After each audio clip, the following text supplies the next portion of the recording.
अस्सलाम वालेकुम। मेरे यूट्यूब चैनल में खुश आमदीद।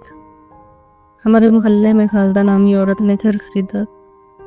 सब मोहल्ले की औरतें इससे मिलने जाती और आकर मुझे बताती, सफ़िया क्या शानदार औरत है खालदा, क्या तज है इसकी, क्या शान बेनियाजी है। मेरा दिल एकदम ही जकड़ा जाता, हसद से सीना जलने लगता था। दरअसल खालदा के आने से पहले मोहल्ले में मेरी साख बैठी हुई थी। मेरा शौहर एक सरकारी स्कूल में उस्ताद था, इसलिए मेरे हालात इन सब से अच्छे थे। फिर पहनने ओढ़ने का फ़न भी मालूम था, इसलिए सब मेरे सामने बिछे चले जाते थे। मगर अब हर तरफ खालदा खालदा ही होती रहती थी। मैं तो चिल्चस में पड़ के हाथों मजबूर होकर इससे मिलने चली गई।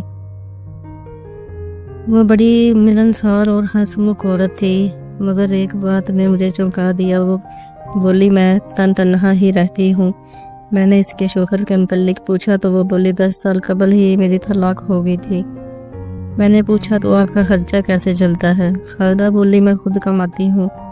मैंने सर हिला दिया और घर आ गई। मगर यह बात मुझे हजम ना हुई कि एक तन्हा औरत कितना कमा लेती होगी भला। इसके महंगे महंगे कपड़े, जूते और घर की सजावट ने मुझे शशफंज में मुब्तला कर दिया था।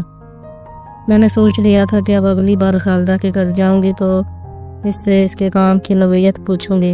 2 दिन बाद ही मैं खालदा के घर के सामने खड़ी थी, मगर तब ही वो एक बहुत बड़ी गाड़ी में बैठकर आगे बढ़ चुकी थी। मैं हैरान थी कि आखिर खालदा कौन सी जाब करती है जो इसे इस कदर बड़ी गाड़ी लेने आती है।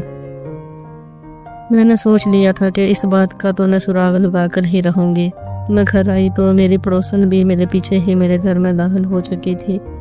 वो बोली, सफ़िया, खालदा तो बड़े असरो सरूफ वाली औरत है, हर रोज़ इसे बड़ी बड़ी गाड़ियाँ लेने आती हैं। मैंने सोच लिया है कि इससे कहूँगी कि वो मेरी बच्ची की भी कहीं नौकरी लगवा दे। तुमसे तो ये काम ना हो सका। मैं तन कर बोली, औरतों के असर सरूफ कहाँ चले गए हैं? तुम नहीं जानती कि जिन औरतों के गैर मर्दों के साथ ताल्लुकात होते हैं, इनके लिए ये गाड़ियाँ आया करती हैं। हाँ, तुम अपनी बेटी की मुलाजमत के लिए कह देना, इसे फिर तुम्हारी बेटी के लिए भी बड़ी बड़ी गाड़ियाँ आया करेंगी। मेरा शौहर तो हक हलाल की नौकरी करता है, उसे तो नौकरी ढूंढने में वक्त लगेगा ही।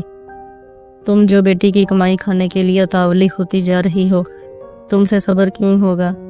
मेरी पड़ोसन मेरी बातें सुनकर हक्का बक्का रह गई और वो बुड़बुड़ाती हुई मेरे घर से निकल गई।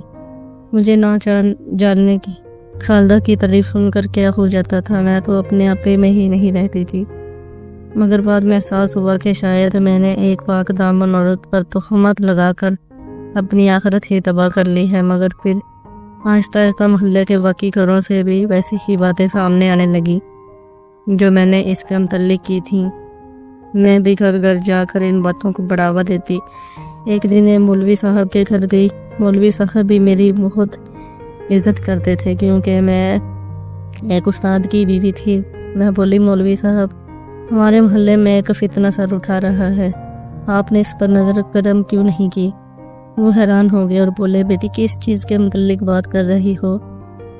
मैं बोली, खालदा के बारे में बात कर रही हूँ। वो तलाक याफ्ता है, मगर हर रोज़ बड़ी बड़ी गाड़ियाँ इसे लेने आती हैं।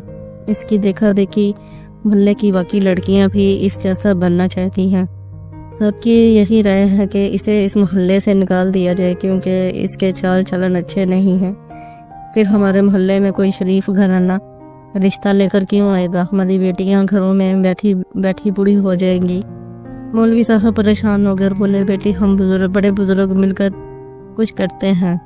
फिर 2-3 दिन बाद ही सब लोग खालदा के घर के बाहर खड़े थे। मौलवी साहब बोले, खालदा बेटी, हम नहीं जानते कि रोज़ रोज़ ये गाड़ियाँ और तरह तरह के मर्द तुम्हारे घर क्यों आते हैं, मगर ये सब बातें हमारे मोहल्ले के काबिल मज़म्मत समझी जाती हैं। इसलिए हम सब की मुत्तफ़क़ राय है कि तुम ये मोहल्ला छोड़कर चली जाओ। खालदा बड़े अदब से बोली, मौलवी साहब, आपके मोहल्ले में नेकी के काम को मैं समझा जाता है क्या? मैं एक NGO चलाती हूँ। हमारी NGO बच्चों, औरतों और बूढ़ों को तहफ़्फ़ुज़ देती है। इन ज़माने की सर तो गरम से बचाती है। अब आप ही बताएं, क्या ये बुरा काम है? ये सारे आदमी काम के सिलसिले में ही मेरे घर आते हैं। मौलवी साहब ने मुड़कर मुझे देखा और बोले, सफ़िया बेटी, تم نے تو ہمیں خالدہ کے سامنے شرمندہ کروا دیا ہے، بات آگے کرنے سے پہلے اس کی تصدیق تو کر لیتی۔ پھر محلے کی کئی عورتیں آگے بڑھی اور بولی ہم تو تمہیں سمجھدار سمجھتے تھے، استاد کی بیوی سمجھدار ہوگی، مگر صفیہ تم تو محلے والی عورتوں سے بھی کئی گزری نکلی جو ادھر ادھر لگائی بجائی کرتی رہی۔ میرا شرمندگی سے برا حال ہو چکا تھا، محلے کی سب عورتیں مجھے چغل خور اور فسادی کہنے لگی تھیں۔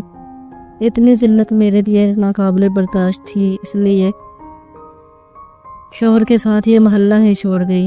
اب مجھے اکثر یہ بات یاد آتی ہے کہ جو لوگ دوسروں کے لیے گڑھا کھودتے ہیں خود اسی میں ہی گر پڑتے ہیں، جیسے میں نے اپنی عزت بھی گنوا دی اور محلہ بھی۔